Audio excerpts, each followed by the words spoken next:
हे what's up guys, welcome back once again. आज की कहानी की शुरुआत एक डरी हुई लड़की से होती है जो किसी से घबरा कर भाग रही है। इतने में उसके सामने एक रिजॉर्ट आ गया तो वो उसके अंदर चली गई, लेकिन तभी कुछ लोग आकर उसे घसीट कर ले गए। इसके कुछ देर बाद हम एक आइलैंड का नजारा देख जिसे यहाँ के लोग फैंटेसी आइलैंड के नाम से पुकारते हैं। इस दौरान हम उसी आइलैंड पर एक प्राइवेट प्लेन को उतरते हुए देखते हैं जिसमें से 5 लोग बाहर आते हैं जिन्हें यहाँ की केयर टेकर रिसीव करती है। अब आप सोच रहे होंगे कि इन्हें यहाँ पर किसी खास मकसद की वजह से भेजा गया हो, क्योंकि बेवजह कोई इतना पैसा थोड़ी खर्च करेगा।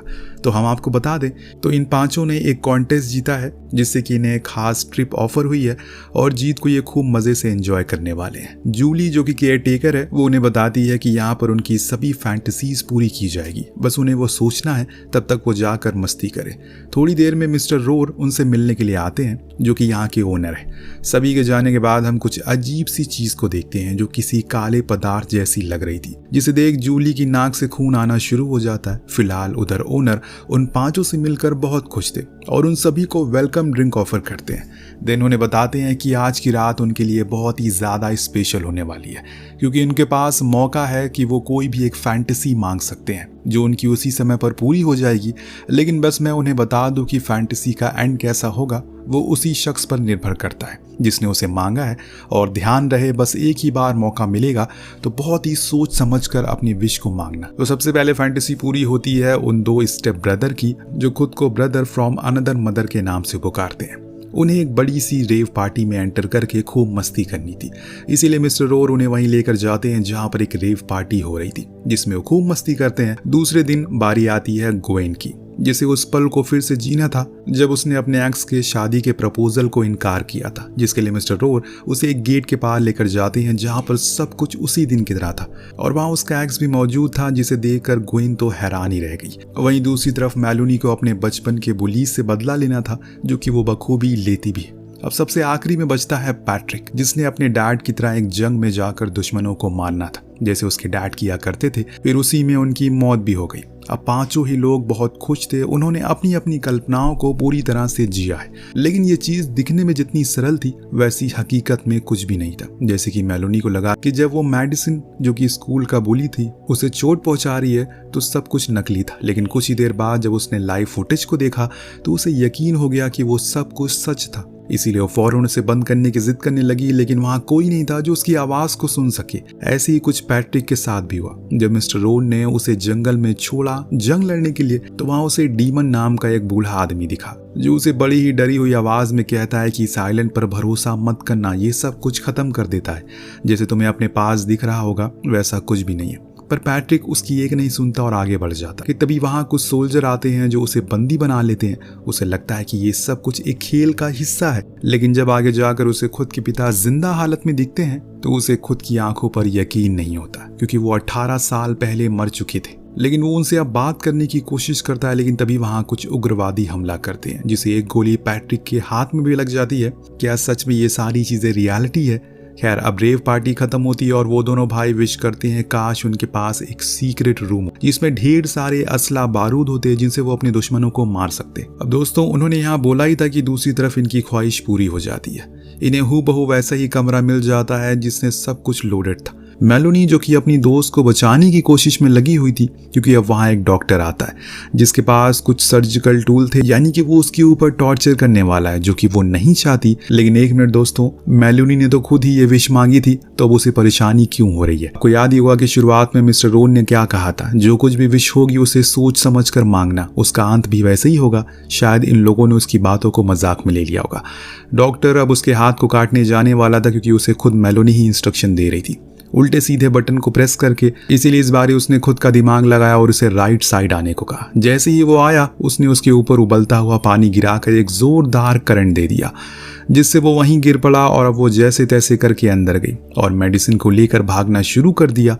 यहाँ से अब स्टोरी थोड़ी पैरेलल चलेगी, यानी कि अब वो होगा जो इन्होंने नहीं सोचा। अगर आसान भाषा में कहें तो अभी तक जो कुछ भी हुआ वो इन्होंने सोचा था, लेकिन अब जो इसका परिणाम होगा वो ये आइलैंड तय करेगा। जो इन्होंने विश मांगी, लेकिन जो उसका अंत होगा वो किस्मत तय करेगी, वो सही होगा या फिर गलत। कहानी अब आगे बढ़ती है और ग्वेन को देखते हैं जो सोकर उठती है तो उसने देखा कि उसके और उसके एक्स की अब शादी हो चुकी है, लेकिन उसे ये फैंटेसी अब ऑन नहीं जीनी।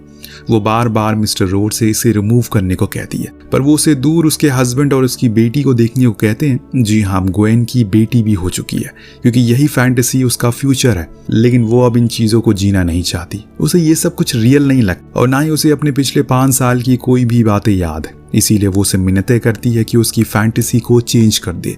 लेकिन मिस्टर रोर ऐसा नहीं करते। उनकी भी एक फैंटेसी है, वो अपनी बीवी के साथ हमेशा यहाँ पर रहे, जो कोई और नहीं बल्कि जूलिया ही थी, वही केयर टेकर। लेकिन अगर यहाँ सब लोग चले गए तो वो भी चली जाएगी और मैं अकेला पड़ जाऊंगा। यहाँ ग्वेन को समझ आ जाता है कि अगर कोई उसकी फैंटेसी को चेंज करने में उसकी मदद करेगा तो वो होगी जूलिया, क्योंकि उसकी बात मिस्टर रोर कभी इनकार नहीं करेंगे। अब वो उसे बात करने के लिए जाती है। इधर मैंशन पर दोनों स्टेप ब्रदर इन पर कुछ माफिया हमला कर देते हैं, जिनसे बचने के लिए उन्होंने खुद के रूम में बंद कर लिया। और एक और मेलोनी और मेडिसिन जो अभी जंगल में भाग रही हैं, उन पर बार बार दोबारा से हमला होता है, उसी डॉक्टर द्वारा। लेकिन इस बार डेमन आकर उसकी जान बचा लेता है। वही बूढ़ा आदमी जो खुद के पत्ते खोलते हुए बताता है कि असल में उसका एक क्लाइंट था जो कि साइलेंट को खरीदना चाहता था और इसीलिए उसने मुझे यहाँ पर भेजा ताकि मैं इन्वेस्टिगेशन कर सकूं क्या सच में सब कुछ यहाँ पर सही है। लेकिन जब मैं यहाँ आया तो मिस्टर रोड ने मेरी भी फैंटेसी पूछी। मैंने कहा कि मैं अपनी बेटी के साथ जीना चाहता हूँ दोबारा, जो कि मैंने जिया भी। लेकिन अंत में मेरी बेटी ज़ॉम्बी बनकर कहीं गायब हो गई और तब से मैं अकेला रह गया। लेकिन तुम दोनों को मैं यहाँ से बाहर जरूर निकालूंगा। अब ये सब बताते हुए वो उन्हें लेकर एक गुफा में गया, जहाँ एक ब्लैक स्टोन था जो लोगों की ख्वाहिशों को पूरा करता है। डेमन का मानना था कि इसे टकराते हुए काले पानी को ही साइलेंट से बाहर लेकर जाओ और लोगों को मिस्टर रोर के बारे में बताओ, वरना यहाँ लोग आते रहेंगे और लाशें बिछती रहेगी। अब सीन का टोकर पहुंचता है ग्वेन पर, जो कि अपनी फैंटेसी को स्वैप कर चुकी है, मतलब कि एक दूसरे से बदल चुकी है। और इस बारी उसने विश करी वो 6 साल पहले वाले के हादसे में जाए जब उसकी बिल्डिंग में आग लगी थी और तब वो एक इंसान को बचा नहीं सकी। और इसीलिए रोर अब उसी सिचुएशन में भेज देते हैं। पर यहाँ थोड़ा गौर करना, जब ग्वेन बिल्डिंग की सीढ़ियों से नीचे उतर रही थी तो उसे वही दोनों स्टेप ब्रदर दिखते हैं। जो बाहर पुलिस वाला था वो असल में पैट्रिक था। जो अंदर शख्स जिसे वो बचाने के लिए ग्वेन गई थी वो कोई और नहीं बल्कि मेलोनी का बॉयफ्रेंड था। हालांकि लाख कोशिशों के बाद भी वो उसे बचा नहीं पाती। सिलसिला अब कुछ इस तरह से आगे बढ़ता है तो हम पहुंचते हैं उन दोनों लड़कियों पर जो अभी भाग रही हैं। तभी डेमन वही डॉक्टर पर हमला कर देता है, लेकिन इस बारी वो खुद को कुर्बान कर देता है। उसके साथ ही एक खाई में कूद गया और जाते हुए इनसे कहा कि इन्हें कैसे भी करके इन सब चीजों को खत्म करना पड़ेगा, वरना अनर्थ हो जाएगा। पैट्रिक ने अपने पिता को यकीन दिला दिया कि वही उसके पिता है, लेकिन इस बारी वो उन्हें मरने नहीं देगा, चाहे कुछ भी हो जाए। इतने में उसके साथ ही बताते हैं कि कुछ हॉस्टेज हैं इस आइलैंड पर जिन्हें हमें बचाने के लिए जाना है। दरअसल यह बात हो रही है उसी दोनों स्टेप ब्रदर की जिन्हें बंदी बना लिया गया है, इसीलिए अब ये लोग उन्हें फ्री करने के लिए पहुंचते हैं। पर उन्होंने मैक्सवेल को मार दिया और अब बचा है तो सिर्फ क्रिस, जो पैट्रिक के डैड के पीछे छुप गया। लेकिन आज भी वो उसे और अपने बेटे को बचाने के लिए खुद को कुर्बान कर देते, जो देख पैट्रिक पूरी तरह से टूट जाता है, क्योंकि इस बारी वो खुद मौजूद होकर भी अपने पिता को बचा नहीं पाया और उसने दोबारा उन्हें खो दिया। एक और मेलोनी को याद आता है कि उसने उसी लैब में एक फ़ोन देखा था, वो शायद उसकी मदद से उसी नंबर पर कॉल कर सकते हैं जो मरने से पहले डेमन ने उन्हें दिया था, ताकि वो प्लेन को यहाँ बुला सके। मेडिसिन ने ऐसा ही किया। फिर सभी जाकर मिलते हैं मिस्टर रोड से, क्योंकि अब ये सभी उसी जगह से बाहर आना चाहते, लेकिन इतनी आसानी से वो इन्हें जाने तो नहीं दे सकता, क्योंकि उसने उनकी ख्वाहिशें पूरी की है और इसीलिए इन्हें भी अब उसके लिए कुछ करना होगा। इतने में इन्हें बाहर प्लेन आते हुए दिखाई देता है, जो कि मेडिसिन की फोन करने पर यहाँ आया था, लेकिन रोर के लोग उसे शूट करके खत्म कर देते हैं, जिससे अब इन पांचों को समझ में आ चुका है जो कुछ भी हो रहा है वो सच है। उन्हें अब कुछ कड़े कदम उठाने होंगे यहाँ से बाहर निकलने के लिए, वरना बहुत मुश्किल पैदा हो सकती है। इस बीच मेलोनी को वो गुफा याद आती है जहाँ पर वो ब्लैक स्टोन रखा था जो लोगों की ख्वाहिशों को पूरा करता है। अब वो उसके बारे में सभी को बताती है कि हो सकता है कि ये सब उसकी वजह से हो रहा है, पर अगर हम उसे नष्ट कर दें तो मे भी सब कुछ ठीक हो जाए। ये पांचों उसी गुफा की ओर बढ़ते हैं, लेकिन अंदर पहुंचते ही इन सब पर कुछ एविल एंटिटी हमला करना शुरू करती है।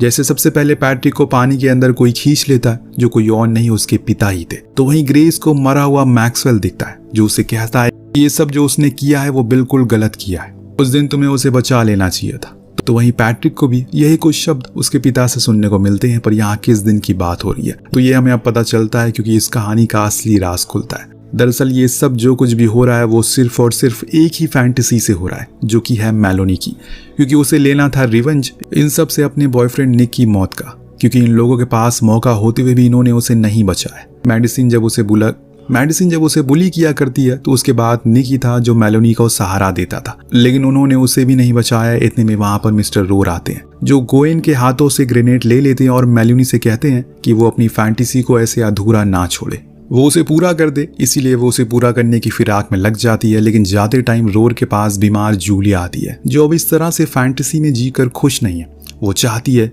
कि अब वो और लोगों की मौत ना हो, सभी को अपने घर जाने दे। वो उसकी बात को रोर कैसे टाल सकता है, इसीलिए वापस आया और मेडिसिन से कहा कि वो उसे एक और मौका देना चाहता है ताकि वो अपनी विश को मांग सके। दरअसल ये सब किसी जादुई चिराग जैसा हो रहा है जिसमें चिराग ये आइलैंड है और उसके अंदर से निकलने वाला जिन रोर है। खैर मेडिसिन अब उस ब्लैक वाटर को पीने के बाद विश करती है कि मेलोनी भी निक के पास ही पहुंच जाए, क्योंकि निक की मौत में उन लोगों की कोई गलती नहीं थी। अगर वो उसे बचाने जाते तो खुद भी मारे जाते, क्योंकि वो आग बहुत ही भयानक। इतने में ब्लैक वाटर से निक बाहर आता और मेलोनी को अंदर खींच लेता है, लेकिन जाते जाते भी मेलोनी उसी ग्रेनेड को बाहर फेंक देती है जिसे पिन नहीं थी। यानी कि उसके अंदर इतना ज्यादा गुस्सा था इन लोगों के लिए, वो बस किसी भी तरह करके इनसे बदला लेना चाहती है, इन्हें मारना चाहती है। लेकिन पैट्रिक इन सभी के लिए खुद को कुर्बान कर देता है, जैसे कि उसके पिता ने अपने साथियों के लिए खुद की जान दी थी। और फिर कुछ इस तरह से इन सभी की जान बच जाती है, लेकिन वापस सिर्फ 3 ही जाते हैं। वो कैसे, चलिए आपको बताता हूँ। दरअसल जाते हुए ग्रेस ने रोर से विश मांगी कि ऐसा हो सकता है कि मैक्सवेल फिर से जिंदा हो जाए